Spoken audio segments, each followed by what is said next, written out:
Hello everyone, आज हम class 12th biology का most important chapter human reproduction complete NCERT line by line revision करेंगे। ये chapter जो है आपका वो नीट के लिए, बोर्ड के लिए, सीईटी और बीसीसी के लिए बहुत ही इम्पॉर्टेंट है।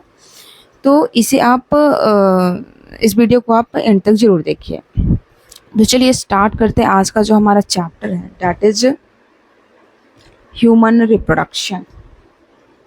क्या है? Human reproduction. बात करें इंट्रोडक्शन की, ह्यूमंस क्या है? Humans are sexually reproducing and oviparous organism. नहीं, ह्यूमंस आर सेक्सुअली रिप्रोड्यूसिंग तो है बट ओविपेरस नहीं, they are viviparous organism. Viviparous organism मतलब ये बच्चा देती है। ठीक है। मेन इवेंट्स इसमें क्या क्या देखना है हम लोग को? गैमेटोजेनेसिस मतलब गैमेट का formation, gamete formation, insemination, then fertilization, then implantation, gestation, parturition और lactation। insemination में क्या होता है? मेल पार्टनर जो है वो अपने स्पर्म को फीमेल पार्टनर के यूरिनोजेनिटल ट्रैक्ट में इंसेमिनेट करता है। इसी प्रोसेस को क्या बोलते हैं? इंसेमिनेशन। फर्टिलाइजेशन क्या होता है? जब मेल गैमेट और फीमेल गैमेट का फ्यूजन होता है, male gamete plus female gamete, तो जाइगोट का फॉर्मेशन होता है। इसी को क्या बोलते हैं? फर्टिलाइजेशन। और फर्टिलाइजेशन के बाद इम्प्लांटेशन होता है, फिर प्रेगनेंसी पीरियड को गेस्टेशन पीरियड बोलते हैं, फिर डिलीवरी ऑफ बेबी को पार्चुरेशन बोलते हैं, और लैक्टेशन पीरियड मतलब मिल्क फीडिंग टाइम को लैक्टेशन पीरियड बोलते हैं। तो सबसे पहले स्टार्ट करते हैं मेल रिप्रोडक्टिव सिस्टम। पार्ट्स की बात करें तो सबसे पहले टेस्टिस के बारे में देखेंगे। टेस्टिस कहाँ प्रेजेंट होता है? स्क्रोटम में प्रेजेंट होता है, located in scrotum. Temperature maintained है 2 to 2.5 degree Celsius lower than the body temperature for the spermatogenesis. Sperm के फॉर्मेशन के लिए, स्पर्मेटोजेनेसिस का मतलब होता है स्पर्म फॉर्मेशन, तो स्पर्म के फॉर्मेशन के लिए बॉडी के टेम्परेचर से 2 से 2.5 डिग्री सेल्सियस जो है वो टेम्परेचर कम होना चाहिए, तभी जाकर के स्पर्म का फॉर्मेशन होगा। ठीक है। टेस्टिस क्या है? Primary male sex organ. Testis is the primary male sex organ, sex organ. ठीक है। नेक्स्ट है, इट कंटेन्स सेमनीफेरस ट्यूब्यूल्स। इसमें और क्या होता है? सेमनीफेरस ट्यूब्यूल्स होता है, शर्टोली सेल प्रेजेंट होता है, लेडिक सेल होता है। सबके बारे में 1 by 1 पढ़ेंगे। नेक्स्ट है आपका क्या? Accessory duct. एसेसरी डक्ट में क्या क्या आ जाएगा? यहाँ से भर भर के क्वेश्चन हर बार पूछता है। तो एसेसरी डक्ट में आपका आ जाएगा rete testis, vasa efferentia, epididymis, vas deferens, ejaculatory duct और यूरेथ्रा। तो ये हो गया आपका male accessory duct. Accessory gland की बात करें तो एसेसरी ग्लैंड में आपका आता है seminal vesicles, prostate gland, bulbourethral gland, जो कि लुब्रिकेशन में मदद करता है। एक्सटर्नल जेनेटिलिया की बात करें तो एक्सटर्नल जेनेटिलिया में आपका आ जाएगा क्या? पेनिस। कुछ इंपॉर्टेंट फंक्शन की बात करें कि शर्टोली सेल का क्या फंक्शन है, तो ये स्पर्म को नरिशमेंट प्रोवाइड करता है और इनहिबिन हार्मोन्स को सिक्रीट करता है। लिडिक सेल जो है वो सिक्रीट करता है टेस्टोस्टेरोन हार्मोन। ये क्या है? हमारा हार्मोन है। ठीक है।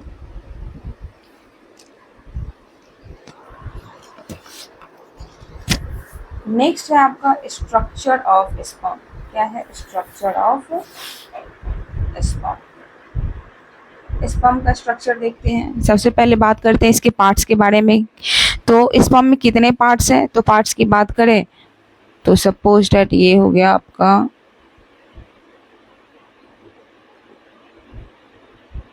स्पर्म, और मैं फिगर के थ्रू थोड़ा अच्छे से समझाती हूँ। ये हो गया हेड रीजन, हेड। ये हो गया नेक रीजन, ये हो गया मिडिल पीस, मिडिल पीस, और ये हो गया टेल रीजन। ठीक है। हेड में क्या क्या प्रेजेंट होता है? न्यूक्लियस और एक्रोसोम। न्यूक्लियस और एक्रोसोम प्रेजेंट होता है। ठीक है, एक्रोसोम क्या है? एंजाइम है जो कि ओवम को पेनिट्रेट करने में मदद करता है, मतलब उसको छेद करके अंदर घुसने में मदद करता है।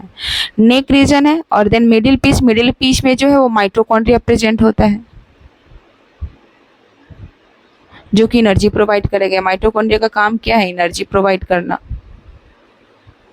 किसको? स्पर्म को। टेल जो है वो मोटिलिटी में मदद करता है, मतलब लोकोमोशन में मदद करता है,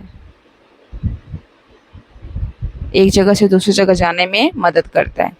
अब देखते हैं स्पर्मेटोजेनेसिस के बारे में। तो ये क्या होता है? स्पर्मेटोजेनेसिस एक ऐसा प्रोसेस है जिसमें फॉर्मेशन होता है स्पर्म का from the spermatogonia. Formation of sperms from the spermatogonia. Steps की बात करें तो पहले मल्टीप्लिकेशन होगा, फिर ग्रोथ होगा, फिर मैचुरेशन होगा, फिर स्पर्मियोजेनेसिस होगा, और देन स्पर्मिएशन होता है। ठीक है, तो अगर बात करें स्पर्मेटोजेनेसिस की, तो एक फ्लो चार्ट से हम देख सकते हैं क्या। सबसे पहले होता है आपका स्पर्मेटोगोनिया। बोल रहे हैं ना कि स्पर्म का फॉर्मेशन स्पर्मेटोगोनिया से होता है, तो देखिए फ्लो चार्ट से स्पर्मेटो, ये रहा आपका स्पर्मेटोगोनिया जिसका फ्लूइडी लेवल 2n होता है। ठीक है, अब स्पर्मेटोगोनिया से प्राइमरी स्पर्मेटोसाइट्स बनता है, प्राइमरी स्पर्मेटोसाइट्स। इसका भी फ्लूइडी लेवल 2n होता है। क्यों होता है? क्योंकि यहाँ पे क्या होता है? माइटोसिस होता है, और माइटोसिस का मतलब होता है इक्वल डिवीजन, तो यहाँ पे नंबर घटा नहीं। फिर प्राइमरी स्पर्मेटोसाइट से सेकेंडरी स्पर्मेटोसाइट्स बनता है।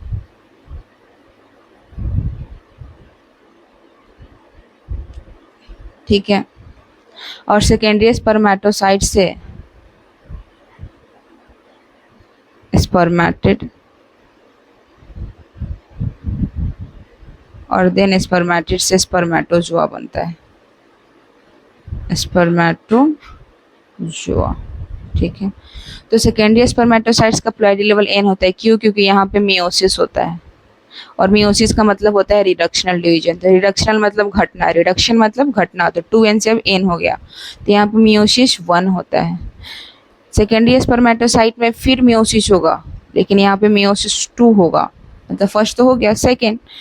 ठीक है, अब इसके बाद में क्या होता है? मियोसिस 2 हुआ तो स्पर्मेटिड बनता है, स्पर्मेटिड का भी फ्लूइडी लेवल n, देन स्पर्मेटिड से स्पर्मेटोजोआ बनता है जिसका फ्लूइडी लेवल n होता है। तो ये था आपका टोटल स्पर्मेटोजेनेसिस। ठीक है, आई होप आपको समझ आया होगा। ठीक है, नेक्स्ट देखते हैं हार्मोनल कंट्रोल के बारे में। तो हाइपोथैलेमस जो हमारा ब्रेन में प्रेजेंट है उससे गोनाडोट्रोपिन रिलीजिंग हार्मोन रिलीज होता है, गोनाडोट्रोपिन रिलीजिंग हार्मोन सिक्रीट होता है। पिट्यूटरी ग्लैंड से फॉलिकल स्टिमुलेटिंग हार्मोन और ल्यूटेनाइजिंग हार्मोन सिक्रीट होता है। एलएच से लिडिक सेल, और लिडिक सेल जो है टेस्टोस्टेरोन हार्मोन को सिक्रीट करता है, और फॉलिकल स्टिमुलेटिंग हार्मोन जो है वो सर्टेली सेल को करता है। ठीक है, नेक्स्ट है हमारा फीमेल रिप्रोडक्टिव सिस्टम। पार्ट्स की बात करें तो ओवरी होता है। सेकेंड पार्ट की बात करें तो ओविडक्ट, जिसे हम लोग फैलोपियन ट्यूब के भी नाम से जानते हैं। थर्ड पार्ट की बात करें तो यूटेरस, और बात करें तो सर्विक्स, वजाइना, ये सारा जो है आपका फीमेल का पार्ट्स है। ठीक है, अब बात करते हैं ओवरी के बारे में। तो ओवरी जो है वो फीमेल का प्राइमरी सेक्स ऑर्गन है। ये ओवा को प्रोड्यूस करता है, ओवा मतलब एग को प्रोड्यूस करता है, ओवा बोलिए या फिर ओवम बोलिए। ये एग को प्रोड्यूस करता है और हॉर्मोन्स को प्रोड्यूस करता है। ओविडक्ट को और हम लोग क्या बोलते हैं? फैलोपियन ट्यूब के नाम से जानते हैं। ठीक है, इसके 3 पार्ट है, इनफंडिबुलम, इम्पुला एंड द इस्थमस। ठीक है, फर्टिलाइजेशन कहाँ पे आता है? ये नीट का PYQ है, नीट का PYQ है, साथ ही साथ CUET का PYQ है। ठीक है, इसको ध्यान में रखना है। तो फर्टिलाइजेशन कहाँ पे होता है? एम्पुलरी इस्थमिक जंक्शन पे, एम्पुलरी इस्थमिक जंक्शन पे, इसको ध्यान में रखना है। नेक्स्ट हम यूट्रस के लेयर की बात करें तो पेरीमेट्रियम, मायोमेट्रियम और इंडोमेट्रियम। सबसे बाहर वाला लेयर पेरीमेट्रियम, बीच वाला लेयर मायोमेट्रियम, और अंदर वाला लेयर इंडोमेट्रियम। देन आता है आपका सर्विक्स, फिर वजाइना। ठीक है, अब है oogenesis। अब देखेंगे हम लोग क्या चीज के बारे में? oogenesis के बारे में। ठीक है, oogenesis का मतलब क्या होता है? ओगोनिया का फॉर्मेशन, ओगोनिया का फॉर्मेशन। तो मैं एक फ्लो चार्ट से आपको समझाना चाहती हूँ। लाइक ये है आपका ओगोनिया।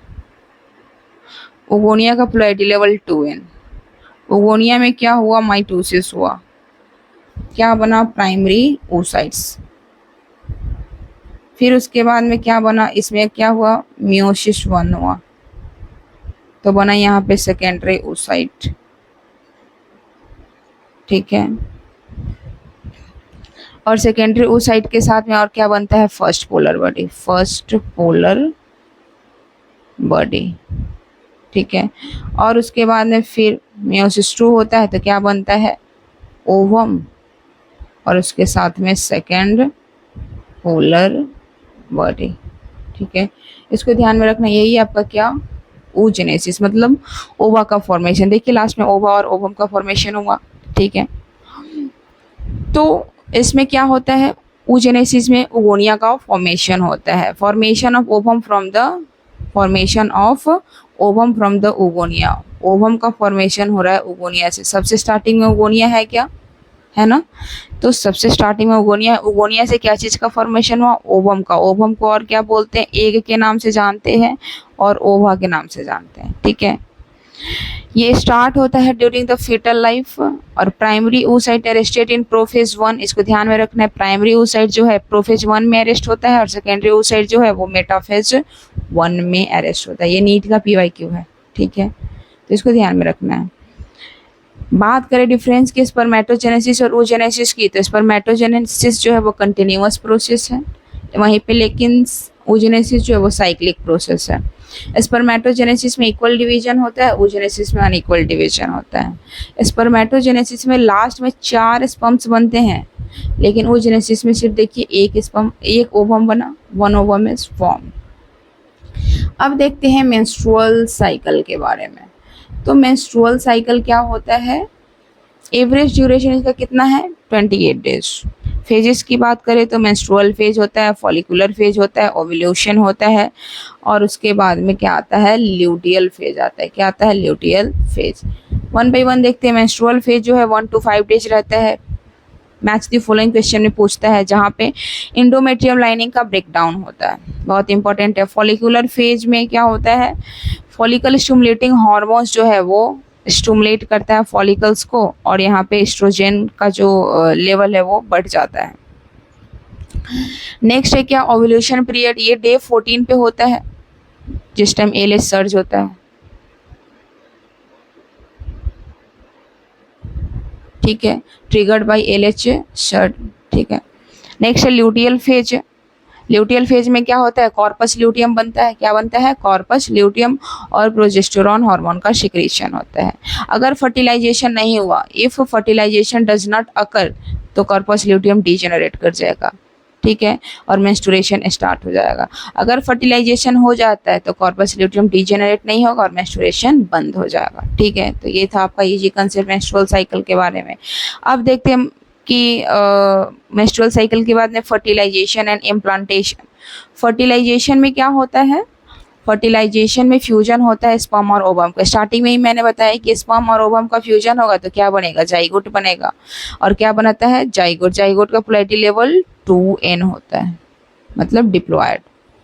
क्लीवेज मतलब जाइगोट। जाइगोट जैसे स्पर्म और ओवम का फ्यूजन हुआ, जाइगोट बना, जाइगोट से मोरूला बनेगा, मोरूला से ब्लास्टोसिस्ट, ऐसे चल के आपका प्रोसेस चलता ही रहता है। नेक्स्ट है implantation. Implantation, blastocyst embeds into the endometrium. Implantation होता है occurs about 6 to 7 days after fertilization. Suppose जब फर्टिलाइजेशन हो गया, उसके 6 से 7 दिन बाद इम्प्लांटेशन स्टार्ट हो जाता है। ठीक है, अब बात करते हैं प्रेगनेंसी एंड एम्ब्रायोनिक डेवलपमेंट की। तो प्रेगनेंसी और एम्ब्रायोनिक डेवलपमेंट में सबसे पहले हम देखेंगे प्लासेंटा के बारे में और उसका फंक्शन देखेंगे। तो प्लासेंटा का क्या फंक्शन है, तो प्लासेंटा जो है वो फीटस को मदर के अम्बिलिकल कॉर्ड से कनेक्ट करके रखता है, जिसकी वजह से न्यूट्रिशन उसे मिलता है। मदर जो फूड को इंटेक करती है, मदर जो खाना खाती है, उससे बच्चे को न्यूट्रिशन प्रोवाइड होता है। ये रेस्पिरेशन में भी मदद करता है, साथ ही साथ बॉडी से वेस्ट मटेरियल को बाहर निकालने में भी मदद करता है, मीन्स एक्सक्रीशन में भी मदद करता है, और साथ ही साथ हार्मोन्स का सिक्रीशन में भी मदद करता है। अब बात करें प्लासेंटल हार्मोन की, तो कौन कौन सा ऐसा प्लासेंटल हार्मोन है, तो ये आपका नीट का PYQ है, ठीक है, इसको ध्यान में रखना है। HCG human chorionic gonadotropin releasing hormone, HPL human placental lactogen, oestrogen and progesterone, ये है प्लासेंटल हार्मोन, रट के रखना है इसको। अब बात करें एम्ब्रायोनिक लेयर की, तो सबसे पहले एक्टोडर्म, फिर मेसोडर्म, देन एंडोडर्म। पार्चुरेशन सबसे लास्ट टॉपिक। पार्चुरेशन का मतलब क्या होता है, बेबी का डिलीवरी होना। Delivery of baby is known as parturition. इस टाइम हार्मोन कौन सा सबसे ज़्यादा एक्ट करता है, काम करता है, ऑक्सीटोसिन, जो कि फिटल इजेक्शन रिफ्लेक्स जो है ये लेबर पेन को इनिशिएट करता है, स्टार्ट करता है, जिसकी वजह से ऑक्सीटोसिन हार्मोन की वजह से बेबी का डिलीवरी हो जाता है।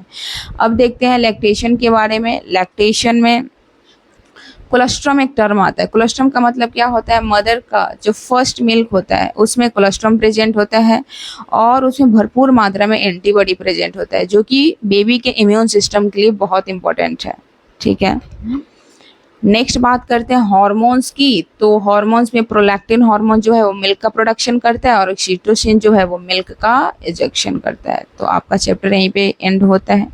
अगर चैप्टर अच्छे से समझ आया हो, वीडियो पसंद आया हो, तो वीडियो को लाइक करें, चैनल को सब्सक्राइब करें, और अपने दोस्तों तक इस वीडियो को शेयर करें। Thank you so much for watching this video.